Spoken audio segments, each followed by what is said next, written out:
क्या आपको भी गणित से बहुत ज्यादा डर लगता है? कक्षा 9 से निकल करके कक्षा 10 में गए हो और आपको बहुत ज्यादा डर लग रहा है कि ओ माय गुडनेस, हमें तो हमारे क्लास 10th में बोर्ड एग्जाम को देना है और हमें तो मैथ आता ही नहीं है। भला हम अपनी मैथ की पढ़ाई को कैसे करेंगे?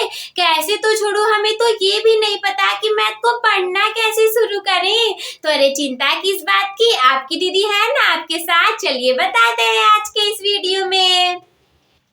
देखो, सबसे पहली बात कि अपने बेसिक कॉन्सेप्ट को क्लियर रखना। गणित एक ऐसा विषय है जिसमें कि अगर आपकी आधार जो है, आपका ये देखो जो बेसिक है, आपका जो आधार है, अगर ये क्लियर नहीं रहा तो किसी सवाल को लगा ही नहीं पाओगे। देखो, जो हमारा मैथ सब्जेक्ट होता है उसमें आपकी स्टेप मार्किंग होती है, यानी कि मान लो अगर ये कोई क्वेश्चन है हमारे सामने, जिसे हल करने के लिए हमारे सामने 4 स्टेप होने वाले हैं। Step number 1, step number 2, step number 3, step number 4।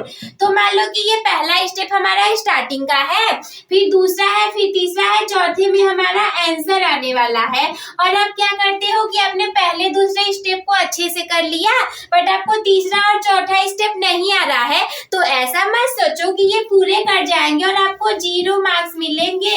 ऐसा नहीं होने वाला। क्या होगा कि अगर 2 आपके सही है ना, तो इन दोनों को ऐसे चेक करके, मान लो 20 नंबर का हमारा क्वेश्चन है और 2 स्टेप आपके सही है, तो 5 के 5, 5 दूनी 10, 10 नंबर आपको मिल जाएंगे। इसके बाद ये 2 गलत है तो 10 नंबर आपके कट जाएंगे। तो मान लो कई प्रश्न ऐसे होते हैं जिसमें से कि क्या होगा, यहाँ पे 2 हमने हल कर लिया, लेकिन दूसरे के बाद जो तीसरा स्टेप आएगा उसमें हमें थोड़ा सा सोचना पड़ जाता है कि यार इसके आगे क्या करें। मेरी बात ध्यान से सुनो। जब आप छोटे थे तब आपको जोड़, घटाना, गुणा, भाग ये सारी चीजें नहीं आती होंगी अच्छे से, और यहाँ तक कि टेबल्स, पहाड़े भी अच्छे से याद नहीं रहे होंगे। और वो आपका आधार अगर अभी तक कमजोर ही हुआ, आपका बेसिक अगर अभी तक कमजोर है, तो भाई गणित तो इतना आसान है नहीं कि आप तुरंत उसमें तीर मार ले जाओगे। तो अगर गणित से बहुत ज्यादा डर लगता है तो सबसे पहले तो अपने बेसिक कॉन्सेप्ट को क्लियर कर लेना। जब आप अपने बेसिक कॉन्सेप्ट को क्लियर कर लोगे, मान लो आपसे किसी ने पूछ दिया कि चलो बताओ AQ प्लस BQ का फॉर्मूला क्या है, मैथ का बेसिक सा फॉर्मूला, बट आपको इसके बारे में कुछ नहीं आ रहा। आप सोचोगे अरे हमें तो यही नहीं पता। मान लो कोई सवाल है उसमें ये वाला फॉर्मूले का यूज हो रहा है, लेकिन अगर आपको यही फॉर्मूले का यूज नहीं पता होगा तो उस सवाल को आप हल करोगे कैसे? सीधा सा मतलब हमारा यहाँ से यही निकलने वाला है कि बेसिक कॉन्सेप्ट को क्लियर कर लेना। और मेरे प्यारे साथियों, आप लोग जितने लोग इस वीडियो को देख रहे हो, आप में से कितने लोगों को इसका एग्जैक्ट फॉर्मूला पता है कि AQ प्लस BQ बराबर कितना होता है, और कितनों को नहीं पता? तुरंत से हमें फटाफट से कमेंट करके बता दो। हम बढ़ते हैं अपने दूसरे पॉइंट की तरफ। हमारा दूसरा पॉइंट ये रहने वाला है कि अंडरस्टैंड योर सिलेबस। देखो, मैंने कई बार बताया है, लेकिन अब आप लोग नए बच्चे हो तो आप लोग को बताना जरूरी है कि अगर हमें रास्ते का ही नहीं पता तो मंजिल कैसे मिलेगी।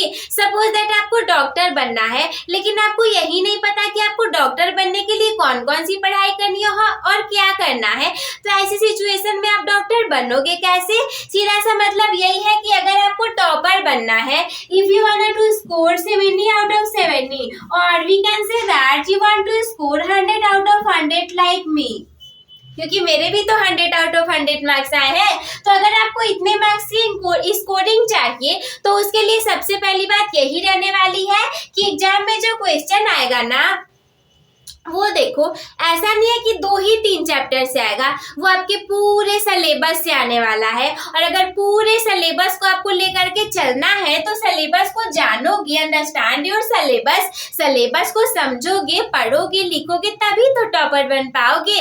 पूरे सिलेबस को रिवाइज करो, देखो कि कौन सा चैप्टर कितने नंबर का है, उसके बाद आपको पता चलेगा कि हाँ ये हमारा इतने नंबर का है, तो हम उसको उसी के अकॉर्डिंग पढ़ेंगे। पता चला आपने वो चैप्टर बहुत अच्छे से पढ़ लिया जिससे कि एग्जाम में बहुत कम नंबर आने वाले हैं, और उसे पढ़ा ही नहीं जिसमें से कि एग्जाम में बहुत अच्छे नंबर आने वाले हैं, तो ऐसे तो गड़बड़ी हो जाएगी। सीधा सा मतलब यही निकलता है कि अंडरस्टैंड योर सिलेबस, अपने सिलेबस को अच्छे से अंडरस्टैंड कर लेना। इसमें हम एक चीज और जोड़ सकते हैं जो कि है एक योजना बनाया हुआ मूर्ख भी, ध्यान से सुनिएगा, एक योजना बनाया हुआ मूर्ख भी बिना योजना बनाए हुए विद्वान से बेहतर होता है। अगर कोई बच्चा बहुत ज्यादा इंटेलिजेंट है बट उसके पास कोई योजना नहीं है, क्या होगा, कहीं ना कहीं वो पीछे रह जाएगा आगे जा करके। वही दूसरा बच्चा हमारे सामने ऐसा है जो कि क्या है, फिलहाल तो वो एवरेज है, लेकिन वो एक योजना को बना करके चल रहा है, उसे पूरा सिलेबस पता है और वो ऐसे पढ़ेगा कि उसके पूरे चीजें कवर हो जाए, आखिर तभी तो एग्जाम में वो अच्छे नंबर ला पाएगा। इसके बाद तीसरे पॉइंट की बात की जाए तो चूज द बेस्ट बुक। किताबों का ना हमारे एग्जाम से अच्छा खासा लेना देना होता है, यानी कि किताबों की हमारे एग्जाम से बहुत प्यारी सी दोस्ती होती है। जैसे कि जो हमारा बोर्ड एग्जाम में गणित की बात की जाए तो जो एक बुक है एनसीईआरटी मैथ की, उसका काफी अच्छी दोस्ती है हमारे एग्जाम के साथ, यानी कि जो प्रश्न आएंगे वो आपके एनसीईआरटी से ही पूछे जाएंगे। तो आप क्या करो, एनसीईआरटी के बुक को ही लेकर के पढ़ना, ये मैं आपको रिकमेंड कर रही हूँ। मैं यहाँ पे किसी भी प्रकार का कोई प्रमोशन या फिर ऐसा कुछ नहीं कर रही हूँ, ये सबको पता है कि एनसीईआरटी वाला जो है वही बेस्ट बुक हो सकता है आपके लिए।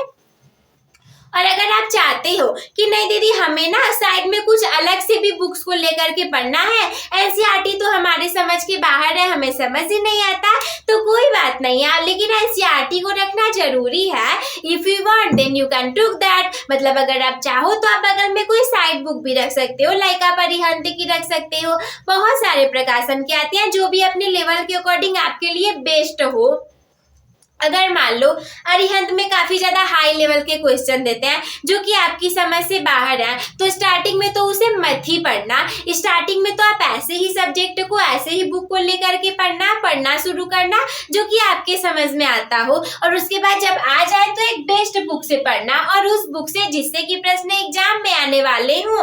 कई बार क्या होता है कि बच्चे किसी और बुक से तैयारी कर रहे होते हैं, होता तो सिलेबस वही है लेकिन क्वेश्चन एग्जैक्ट वहां से नहीं पूछे जाते, लेकिन जब आप एनसीईआरटी को लाइन बाय लाइन रीड करोगे तो प्रश्न वही से आने वाले हैं।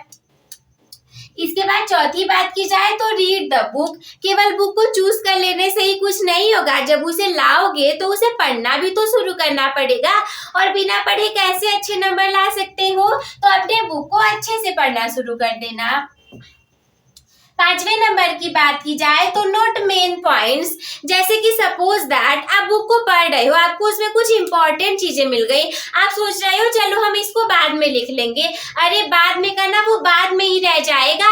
बाद में का मतलब कभी मत सोचना कि हम इसे बाद में कर लेंगे, जो भी इंपॉर्टेंट मेन पॉइंट्स लगे उसे तुरंत नोट डाउन कर लो। आप कोई भी चैप्टर पढ़ रहे हो, चाहे वो ट्रिग्नोमेट्रिक से रिलेटेड हो एंड संख्या पद्धति से रिलेटेड हो सकता है, वास्तविक संख्याओं से रिलेटेड हो सकता है, बहुत सारी चीजों से रिलेटेड हो सकता है, प्रायिकता से रिलेटेड हो सकता है, तो उसमें जो भी जब भी इंपॉर्टेंट पॉइंट्स मिले उसे नोट डाउन कर लेना। एक बार करके तो देखो, न जाने कितने स्टूडेंट से आगे निकल जाओगे।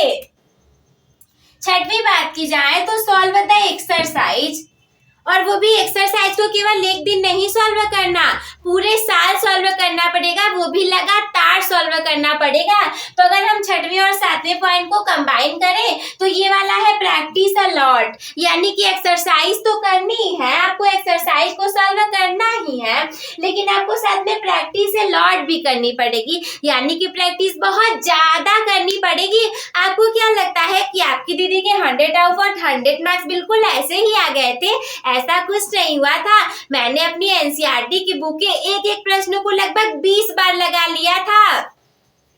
यही कारण है कि जब एग्जाम में वो प्रश्न आए थे तो बिल्कुल बिना देर किए मैंने वो सारे प्रश्नों को हल कर दिया था।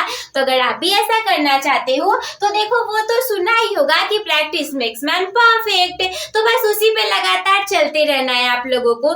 तो बस दोस्तों, आज के इस वीडियो में इतना ही, और अगर आपको भी अपने टॉपर बनने की जर्नी को एक टॉपर के साथ शुरू करना है तो चैनल को सब्सक्राइब करना ना भूले, और अच्छी लगी हो तो वीडियो को लाइक कर दीजिएगा। ये हमारे दहाड़ 1.2 बैच का पहला वीडियो है और मुझे उम्मीद है कि आप लोग को बहुत अच्छा लगा होगा। तो बस दोस्तों, आज की इस वीडियो में इतना ही। वीडियो देखने के लिए धन्यवाद।